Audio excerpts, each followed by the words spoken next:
I'm sure you've been tracking all the headlines and the conversation about President Biden and what happened with that debriefing of him by the special counsel, Hur, during that Justice Department investigation of his mishandling of classified information. No charges were brought, but the audio of that was obtained by Axios, and you hear the president halting at times. Remember, Hur was the one who said President Biden was a sympathetic, well-meaning elderly man with a poor memory. And Democrats really pushed back at the time at that, saying that sounded very political.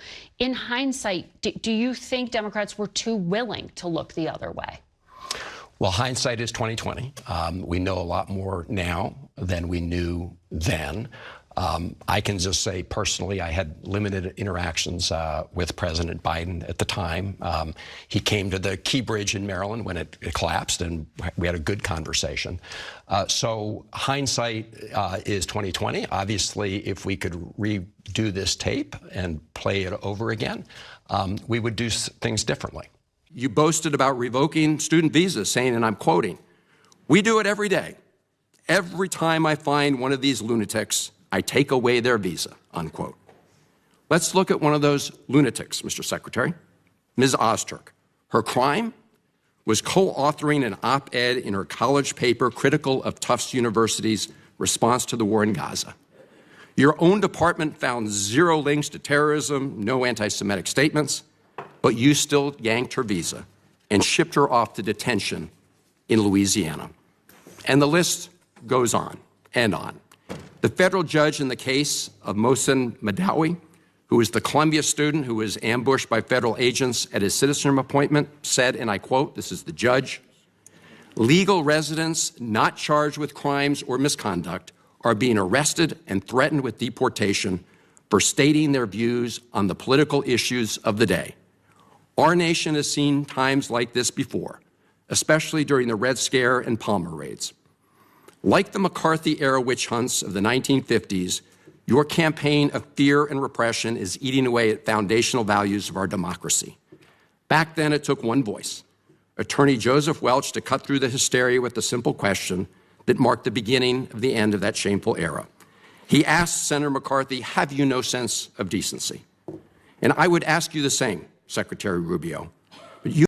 Boy, oh boy, oh boy, oh boy, oh boy. So we got to talk about this remarkable exchange between woke Democrat Senator Chris Van Hollen, the same guy who basically had his career moment by going to El Salvador to rescue an illegal immigrant gangbanger. That guy told Marco Rubio, President Trump's Secretary of State, who has done an amazing job, by the way. Marco Rubio has been a pleasant surprise. This guy, Chris Van Hollen, told Marco Rubio during a hearing that he regrets voting for Marco to be Secretary of State, okay? And let's just say that backfired instantly on this woke Democrat senator because Marco Rubio set him straight. And this clip right here is glorious, right? So without further ado, let's go ahead and get into this. I have to tell you directly and personally that I regret voting for you for Secretary of State. I yield back. May I respond? You may sit. Well, first of all, your regret for voting for me confirms I'm doing a good job, based on what I know. Well, that's just a flippant statement, Mr. Secretary. Can I respond, Mr. Chairman? You may. I didn't ask Senator, questions. please let the Secretary have I'd be the floor. happy to, but then I can respond to his Your response. time's up, Senator, and willfully used, I might add. Well- your remarks do not represent the view of this committee. Well, Mr. Secretary, please. Well, I'd like to. I can't respond to everything he said because much of these are untrue, but I'll go through a few. First of all, I'm actually very proud of the work we've done with USAID. For example, I don't regret cutting $10 million for male circumcisions in Mozambique. I don't know how that makes us stronger and more prosperous as a nation. I don't regret psychosocial support services. I raised USAID. Sudan, Mr. Secretary. Can I respond, Mr. Senator, Chairman, or do I? Senator, I'd ask you to suspend. You had 7 straight minutes of I chose to railing on- use my time that way, Mr. Chairman. That's my right to Please use my suspend, time that way. Secretary Rubio. Well, I can go on. I mean, there's other things here. We spent $227,000 for Big Cat's YouTube channel from USAID. We spent $14 million for social cohesion in Mali, whatever the hell that means. So I can go on and on. I got the list here, and there's more. I didn't even bring the whole list. In the case of El Salvador, absolutely. Absolutely. We deported gang members. gang members, including the one you had a margarita with. And that guy is a human trafficker, and that guy is a gangbanger, and the evidence is going to be clear. In the days to come, you're going to see who you went to defend. I'm sorry, Please, Mr. Chairman. Secretary Rubio has the floor. Mr. Chairman, he can't make unsubstantiated Senator, comments like that. Secretary Rubio has the floor. You had Secretary your time. Rubio should take that testimony to the federal court of the Senator, United States because well, he hasn't done it under oath. Here's another point, okay? There is a division in our government between the federal branch and the judicial branch. No judge in the judicial branch cannot tell me or the president how to conduct foreign policy. No judge can tell me how I have to outreach to a foreign partner or what I need to say to them. And if I do reach to that foreign partner and talk to them, I have under no obligation to share that with the judiciary branch. Just like a judge cannot order me to negotiate with a foreign minister of Russia, they cannot order me to negotiate with a foreign minister or the president of El Salvador. And if I did negotiate with them, which we have responded to them, and we've told them, we've had communications with the president of El Salvador, I am under no obligation, under our division of powers in this country, and to share with the judicial branch how I conducted diplomacy of the United States. It would actually be counterproductive. If I started sharing with courts, or frankly, with the media, my conversations with foreign leaders and all of their details, no foreign leader would talk to me again, and we would break trust with them. So I have complied with every court order. What I won't comply with is an order to disclose what I'm saying and what we're talking about with a foreign leader, because then they won't talk to me. Diplomacy doesn't work that way. About the student visas, let me say this. I don't deport anybody, and I don't snatch anybody. The State Department does not have officers in the street snatching everybody. What I do is revoke visas, and it's very simple. A visa is not a right. It is a privilege. People apply for student visas to come into the United States and study. And if you tell me that you're coming to the United States to lead campus crusades, to take over libraries and try to burn down buildings and acts of violence, we're not going to give you a visa. Is that what Ms. Osterk did? We're not going to give you a visa. Is that what she did? Come on, Mr. Secretary. And every single You're one of just these blowing cases, the smoke factors here are now. different. Senator, the bottom line is, if you're Senator, coming here to stir up trouble on our campuses, we will deny you a visa. And if you Does have the a First visa Amendment and we find apply you, to we'll people revoke living in the United it. States? And we're going to do more. There are more coming. We're going to continue to revoke the visas of people who are here as guests and are disrupting our higher education facilities. People are paying money. These kids pay money to go to school, and they have to walk through a Writing an bunch of op-ed lunatics to the who are tough here on student newspapers visas. disrupting the Simple foreign as policy of the United I want to States. do more. I hope we can That's find more of these people. pathetic, Mr. In fact, the other day, some guys led a riot. I forgot what university it was, and I asked, please, can you find the arrest records of all the people that were arrested at that riot at that campus? Because if any of them have a visa, we're going to revoke it. I feel so much safer All right, when you let's, lock up people like Ms. Osterk, Mr. Secretary. We've had enough time on the subject. Thank you very much. And we're going to move to Senator Lee. Wow. Yo, they call Marco Rubio Little Marco, right? Back in 2015, 2016. Y'all remember that?